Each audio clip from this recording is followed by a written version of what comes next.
Welcome everyone to today's session. Today we'll be talking about the approaches to community modernization.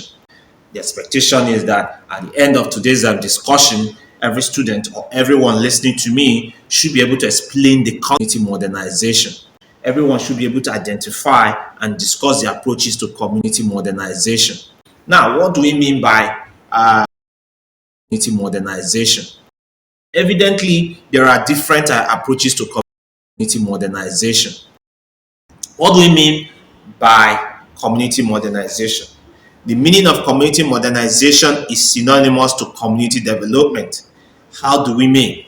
Community modernization, according to Harambos and Holborn, 2004, is the process of social action in which the people of a community organize themselves for the identification of their needs, planning and taking action to meet those needs, with maximum reliance on their own initiative and resources, supplemented with assistance from government and non-governmental organization. It is the ability of the people to use their traditional institutions, creativity, to initiate self-help projects aimed at responding positively to the problems of their environment. Although the onus of this initiating or the onus for initiating such projects lies with the members of the community, they do not necessarily have to conclude them alone. When they do that initiation and start the project, they could get assistance from non-governmental organization and government alike. The idea is that in initiating the project, a particular community must have identified its most pressing and generally acknowledged needs. This is what we describe as democratic people-centered model of community development, which tries to satisfy the basic need of the people. Of course, we know that is the essence of the bottom-top approach, where the people's felt need is what is brought to the fore. What are the approaches to community modernization?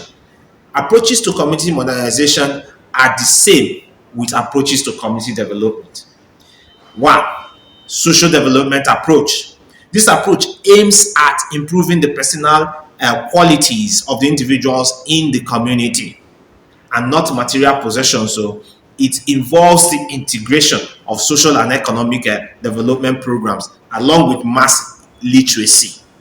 We also have community work group approach. This approach places emphasis on group social actions, which has more impact on the community than the individual themselves.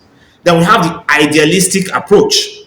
This approach focuses on mobilizing the youth and the young ones to participate in group social actions. We also have agricultural extension approach. This approach utilizes educational and motivational procedures to achieve rural community transformation from traditional to a more productive economy. The idea is to educate the rural people on their potentials so they know what their capacity and their abilities can bring to them. Now, rural community modernization in Nigeria. Rural community modernization in Nigeria utilizes the following approach. One, the sector approach, which addresses either the whole sector, such as agriculture, or a few projects within that sector. Another is the coordinated approach, which addresses the economic development of all sectors within a given area. Another is the participatory approach, which is designed by the residents, first in selected local economic and social goals, and then in pursuing them with some government aids. Recent attention is focused on this particular approach. Well, an author has already enumerated some approaches to community modernization, and the author specifically mentioned three approaches. One, the rural-urban interaction. Two, intersectoral or zonal coordination. And the last, the package approach. Now, let's explain these approaches a bit so that we know what they are all talking about. The rural-urban interaction. This approach focuses on planning of rural development along with and within the framework of overall national development plan. We've mentioned this earlier. It involves the provision for rural development in an integrated and overall view of carrying out agricultural development agenda of the local government, of the state, and the federal government. This approach has failed. Some authors have noted to achieve much in the past because the little recognition accorded rural development is further eroded by the fact that agriculture itself takes no significant place in the overall national plan. The second approach is the intersectoral and zonal coordination approach. This involves the coordination of hitherto isolated sectoral and zonal development programs. It assumes that all sector or zonal rural development programs are well conceived and that effective coordination would make them attain rural development. All right, attain the rural development goals. However, the program under this arrangement, or however, the programs under this arrangement have been so narrow and fail to consider restructuring of socio-economic and political systems as essential steps towards attaining meaningful integration and narrowing rural urban gaps. These activities hardly make impact on the lives of the rural dwellers in the final analysis.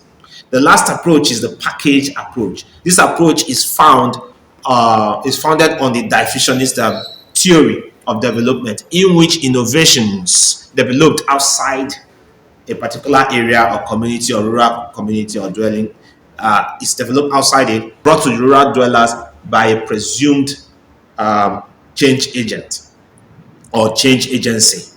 Virtually all rural development plan in the country today adopts this model. Examples of such programs are found in farm settlement schemes of the defunct Western region.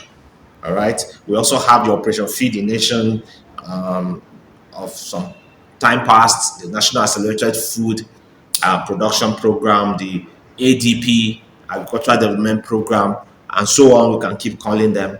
Now, despite all the efforts of this program and this approach, it is disappointing to observe that all those programs have not resulted in a meaningful impact on rural development as anticipated. Okay, today we talked about community modernization, the various approaches to community modernization, and rural community modernization. We also talked about we highlighted some approaches. All right, that's about it for today. Thank you for listening. I look forward to seeing you in my next class.